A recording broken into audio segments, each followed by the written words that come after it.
Thank you for staying with us. We go to the next topic of the day, education. 2019 not only marks the 30th anniversary of the Convention of the Rights of the Child, but the world's first International Day of Education. It's Nigeria's, the question is Nigeria's standard of education getting any better?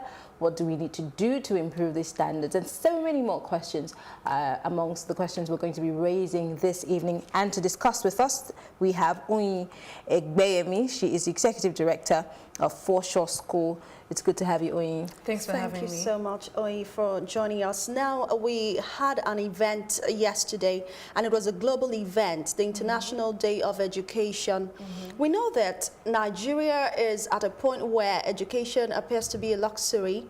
So having this event that is global and that we have to localize at this point, what's the implication for the Nigerian child? All right, education is a very, very peculiar and complex matter, I would say, in Nigeria and in the world, obviously.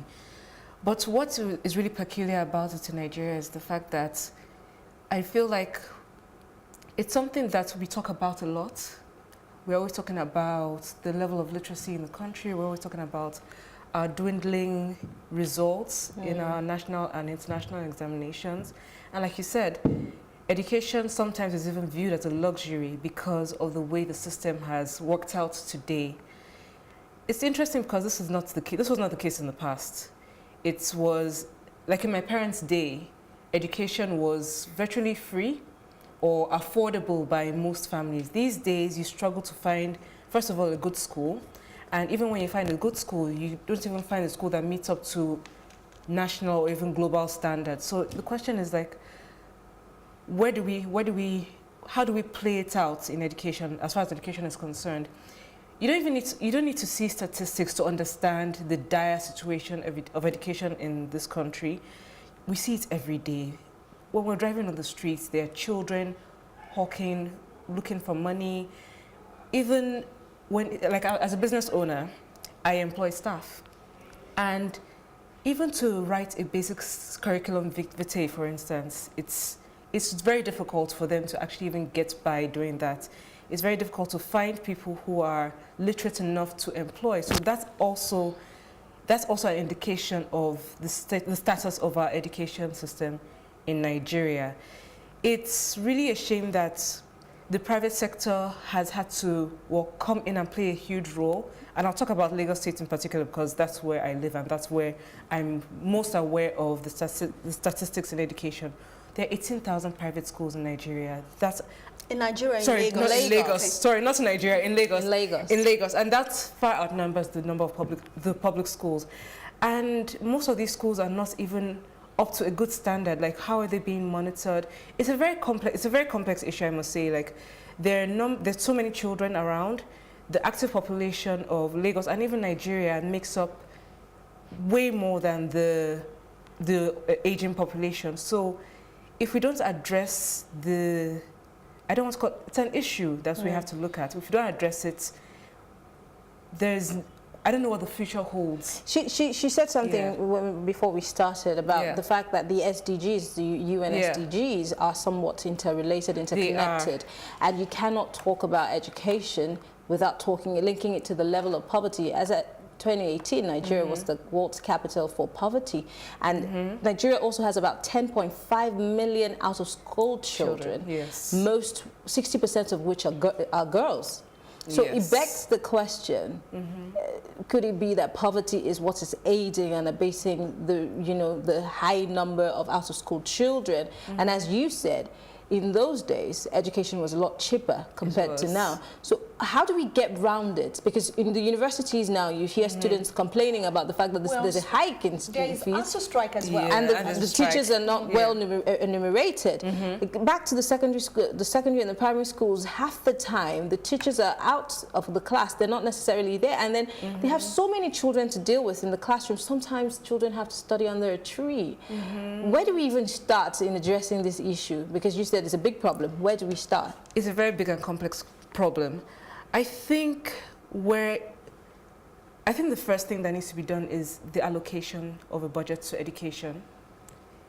As much as there are many other complex issues around teacher training. If we start with that allocation from the public sector's point of view, then at least we would begin to build up the public schools in terms of the infrastructure, teacher training, and even quality assurance, because it's very complex. Let me get you Yeah. right. Are you suggesting that the allocation for education should also extend to the private schools? Not necessarily to the private schools. Not necessarily to the private schools. So in the public sector, what the private private schools need to be checked on is their own quality assurance. Quality. Is the quality of teaching and learning, the quality of teachers, the quality of the curriculum. I think there are about 16 curricula in Lagos State right now, and it's not properly harmonized. So people are teaching essentially what they want or what they think is best, or what standards they think they might be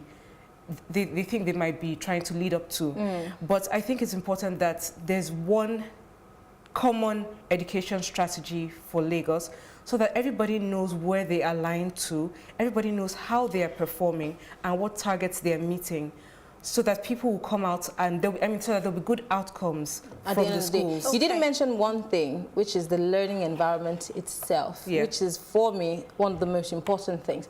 I remember at the time I went on an inspection years ago with a certain governor, a surprise inspection to public schools. And the first thing that struck me was that there were so many schools that didn't have a playpen or a playground. Yes. So children just went to school, and after school they stayed for extra classes, and then they go home and they still have a lesson teacher. You know, that whole, and then there was a teacher who spelled social studies with an S. Social, the S. With an S in the middle. S-O-S-I-A-L. Yes. And the governor said, what is wrong with this spelling? And she didn't see anything wrong with it. So the learning environments, the quality of the teachers. I remember in Edo State when Adams Oshomole was governor, he tried to say most of these teachers need to retake They need to or be retrained. retested. Yeah. And there was a serious outcry. So what about that? Yeah. Okay, so I'll start from the teaching and learning perspective for the children as well. So I found that I did some work with Lagos State a few years ago, and I found that there were a lot of projects around trying to get people to go to public schools. But what we actually discovered was that some children don't want to go to school. Wow. They would actually rather be on the streets hawking for money and trying to get as much change as they can to buy whatever they want or to give back to their parents, who even send them out to the streets. So what happens is that on one part of that, it might be a bit of the fault of the parents because they are looking for something else. But on the children's perspective, you need to enjoy school. You need to be motivated to go to school. You need to enjoy your learning environment. You need to like what you're learning to actually absorb the knowledge. And the thing is, what really breaks my heart is that Nigerian children are brilliant. They're actually brilliant. If you pick a child on the street and ask him just any random questions on arithmetics, he'll probably be able to understand and get it correctly. It's just that the learning environment itself is not conducive. Like I said, there are no playpens. From the ages of about 18 months to about 6 years, children should be learning through play. Children should enjoy their learning environment. They should enjoy going to school. But if they're going to schools where that environment does not exist, they're not encouraged to go to school. And even if they do, they're not encouraged to learn while they're at school. They're like, okay, well, I'm coming here to tick a box. I'm coming here to sit down for a few hours. I'm not actually learning anything. So there's that gap from that perspective. And then when it comes to the teachers, this is something that I am really, really worried about, because like I said, even at my school, finding good teachers, well-skilled teachers, and also passionate teachers, because the teaching profession is very interesting. You can't just be a good teacher and just at the end of the day just call it a day and say, okay, I'm done with my job. You actually have to have a passion for the job, because it's a very humanitarian thing.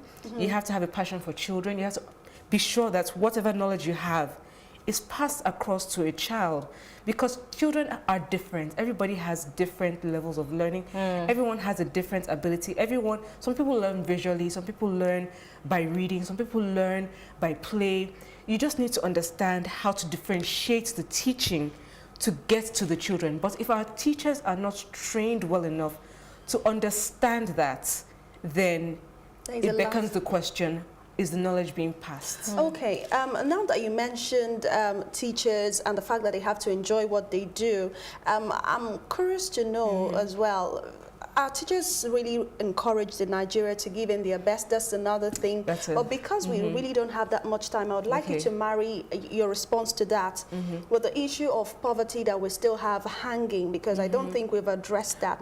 The fact that children on the streets, because their parents are poor and they want to help the family. So it's a vicious cycle if you look at it, because goal 4 of the SDG says ensure inclusive and equitable quality education and promote lifelong learning opportunities for all. So it's not just about formal education now. It's also about vocational training as well. So how do we begin to combat the educational gap that we have if we are a poor nation? Yes. So I think in terms of that, I think it's public service, because education, like you mentioned earlier, is a basic human right. As far as I'm concerned, everybody should have a right to be educated.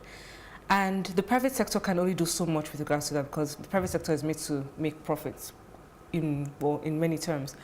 But if the public sector can focus a little more on that aspect of education and making it free and available and accessible for these children of the poor, if the family cannot afford school fees, at least the child should be able to go to school and experience a learning environment up until they are at least 10 years old. And I'm even saying that because I know that we have a long way to go in terms of that. In other countries, you would say until at least the age of 16 or 18. But in Nigeria, let's even start from the age of 9 and 10. Let's learn the basics, and let's at least let's read and write. But if the public sector actually plays a very critical role, especially in the leadership, if you have good leadership, then you're able to direct the plan and the strategy Is around. it really good leadership that's the problem? Because one would wonder, we have had intelligent leaders, we've had people who have come up with interesting ideas, but implementation seems to be the problem. In closing, please. Okay, in closing. So I would say that leadership is extremely important, because whoever is in education needs to understand education. And I'm talking about Lagos State and, well, in Nigeria as well, but just being in Lagos State, someone who knows and understands education needs to be in the leadership position. But I also feel like as citizens, we all have that role to play in terms of giving back and contributing to our own personal environments. Like I said, Lagos State is largely overpopulated. We all have a role to play. We can all volunteer in different ways. Okay, we're rounding off, but then you're here because we wanted to talk about the International Day of Education. Okay. So beyond the event, what should we do? Beyond hosting an event, yes, we have a conference, we have seminars, we have this, we have that. What should those in charge of education, from the ministry to the commissions at the state level to the local government, you and I, do? I think we should talk less and act more. I think that's what we need to do. Talk less and act, act talk more. less and act more. Oyin Egbeyemi is the Executive Director of Foreshore Schools here in Lagos. By the way, you look so young. Well, I get that all the time. Education makes you look younger anyway. Thank you so much in the for joining us. genes. Great genes. Anyway, Nigeria Decides returns briefly, but don't forget you can follow us on our social media pages on Twitter, Instagram, and of course on YouTube. We're also on Facebook. We'll be right back after this break. Don't go away.